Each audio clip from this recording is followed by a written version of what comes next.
bienvenue dans les rendez-vous coaching pour cette nouvelle série dédiée à l'alimentation.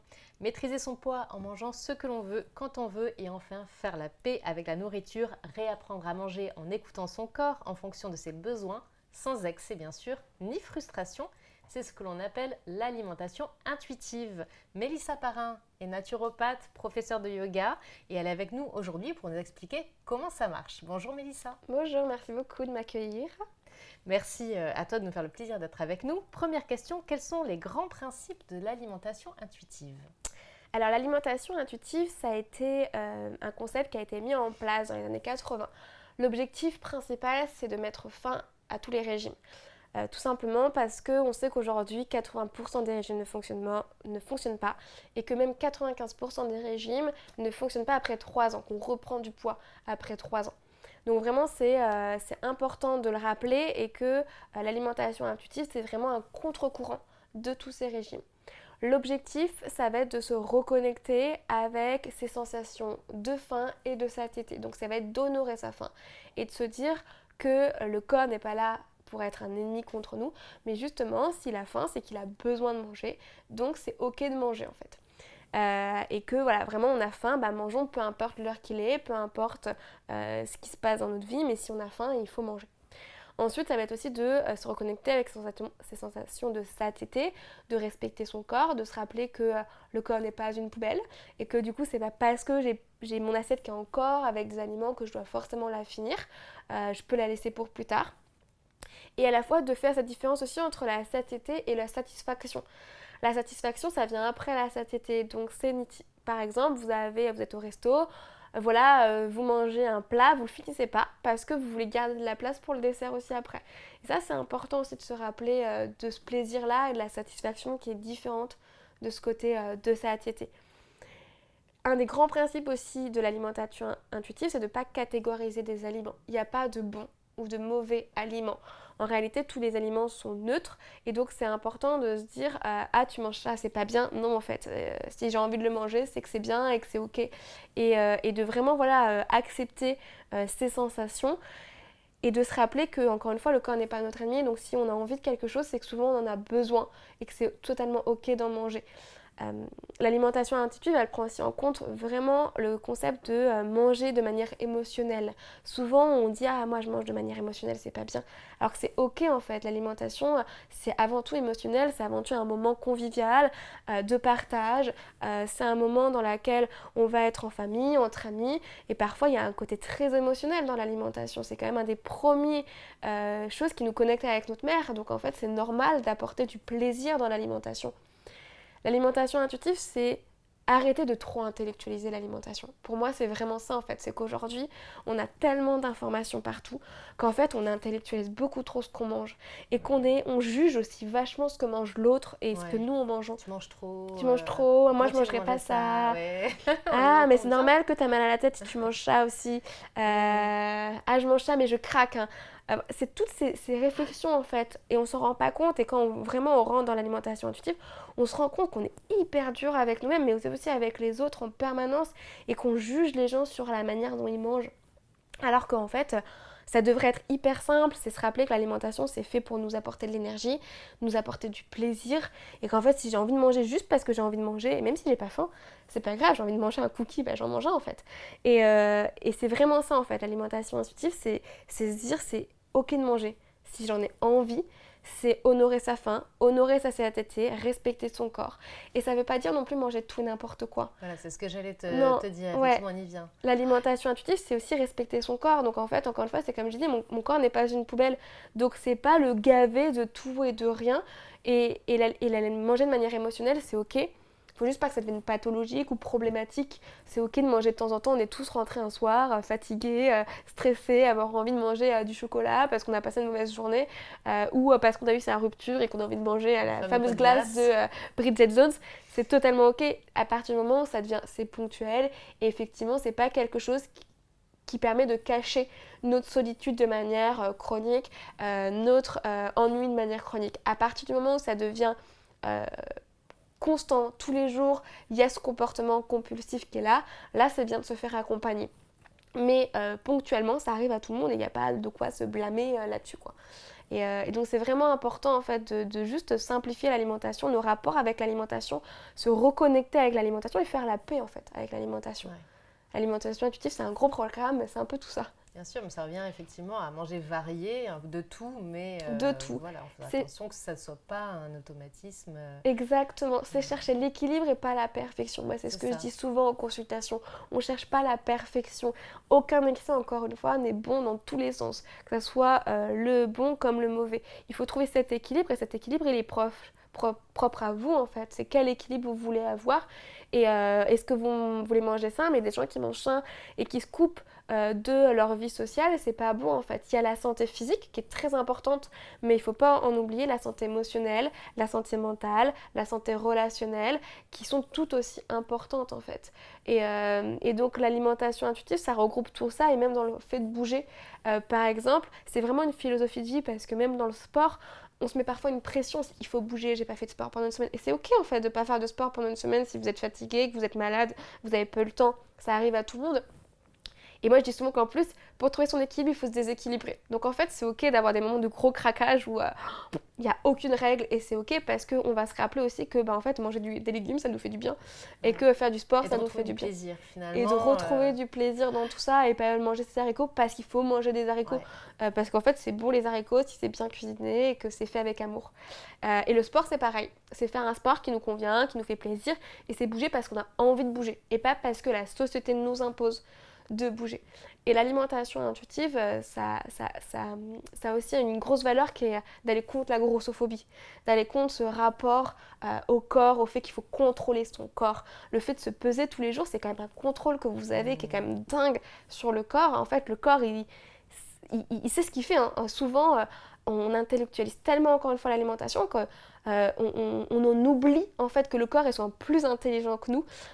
Et ce contrôle au corps, c'est souvent l'exemple, on donne souvent l'exemple que si vous êtes avec votre copain, vous lui faites confiance. Donc vous n'êtes pas à checker son téléphone tous les jours pour être sûr qu'il n'est pas allé voir une autre nana. Bah c'est pareil en fait, votre corps, vous lui faites confiance. Vous n'êtes pas à le contrôler tous les jours pour être sûr qu'il n'a pas pris un gramme. Il va savoir ce qu'il fait, il va prendre le poids qu'il a besoin de prendre au moment où il en a besoin, et puis il va en perdre au moment où il en aura besoin d'en perdre. Et vous pouvez manger n'importe quoi si vous le faites en conscience, sans stresser, avec bienveillance avec vous-même. Votre corps, il vous le fera jamais payer. Il ne sera pas à vous faire... il va pas prendre du poids juste parce que pour vous embêter. S'il en prend, c'est qu'il en a besoin. En fait, qu'il a besoin de prendre de la place à ce moment-là, ou qu'il a besoin de garder des réserves à ce moment-là. Et le problème des régimes, c'est que c'est ça en fait. C'est on prive le corps, on prive le corps, on prive le corps.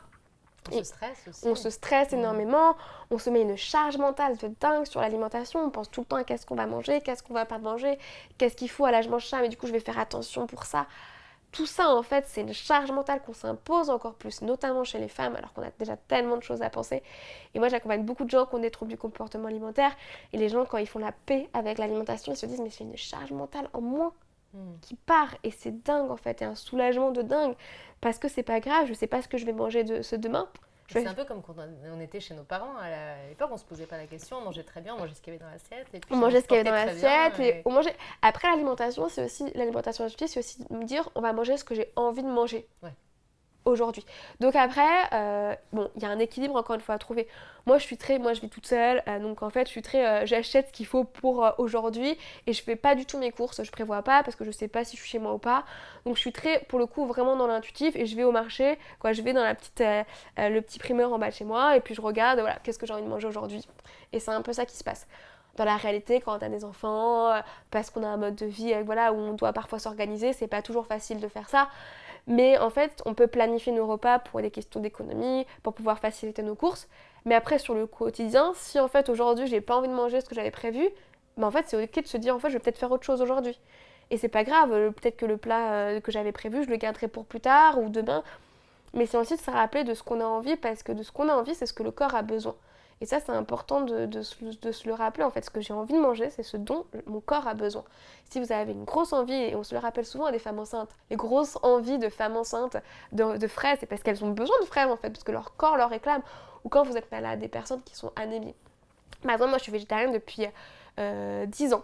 Mais je sais qu'il n'y a pas très longtemps, j'ai eu une grosse intoxication alimentaire, une salmonellose, où j'ai pas mangé pendant franchement bien 3-4 jours, j'ai perdu beaucoup de kilos et puis tout d'un coup, j'ai eu une envie de viande, mais incroyable. Ah, c'est drôle. Mais en fait, alors que je suis végétarienne depuis Je vais 10 faire un ans, barbecue. ouais, et j'avais une envie mais de manger je regardais des trucs sur Instagram, j'étais là, le poulet là, je me ferais bien le petit poulet. Et pourtant, ça m'arrive jamais. Et là, pour ce moment-là, j'en avais envie parce que j'en avais besoin. Et que j'avais une grosse perte d'un coup, j'avais une perte de fer et j'en avais besoin. Donc je me suis dit, bon, je suis pas allée sur le poulet, mais je me suis fait des bons œufs et ça m'a fait du bien. Et en fait, cette envie, elle est partie toute seule. Parce que mon corps, j'en avais envie. Donc là, j'ai eu le mental qui s'est dit, bon, je vais voir, je vais faire un œuf. Négocier un petit peu. J'ai négocié un peu, mais j'aurais eu envie, je pense que j'aurais craqué, j'en aurais pris, c'était ok. Parce que mon corps en avait besoin à ce moment-là. Et il faut se le rappeler encore une fois, c'est pas un ennemi, il veut qu'on marche, qu'on puisse vivre. Et donc en fait, s'il a besoin de quelque chose, et bah en fait, faut lui donner. Alors, à qui s'adresse l'alimentation intuitive et y a-t-il des précautions à prendre avant de se lancer? Elle s'adresse à toutes les personnes qui ont envie de faire la paix avec l'alimentation, à toutes les personnes aussi qui en ont marre des régimes, tout simplement, qui ont envie de se reconnecter avec leur corps. Donc en vrai, elle s'adresse vraiment à tout le monde. Après, c'est sûr que sur des personnes qui ont des troubles du comportement alimentaire, c'est bien de se faire accompagner. Parce que l'idée, sur des personnes anorexiques par exemple, c'est pas que ça aille tout d'un coup, je m'autorise tout et c'est la grosse folie. Parce que ça risque, des personnes qui ont beaucoup de contrôle, ça peut exploser tout d'un coup et être dans des crises d'hyperphagie et de boulimie qui peuvent être un peu le revers de la médaille. Donc c'est intéressant de se faire accompagner dans ce cas-là. Et puis après, c'est vrai que l'alimentation intuitive ne va pas contre la santé et qu'il y a certaines personnes qui ont des pathologies qui vont avoir besoin quand même d'avoir une certaine alimentation pour le coup, peut-être réduire, sans jamais supprimer, pour moi c'est important, de réduire certains aliments parce que pour eux ça leur convient pas.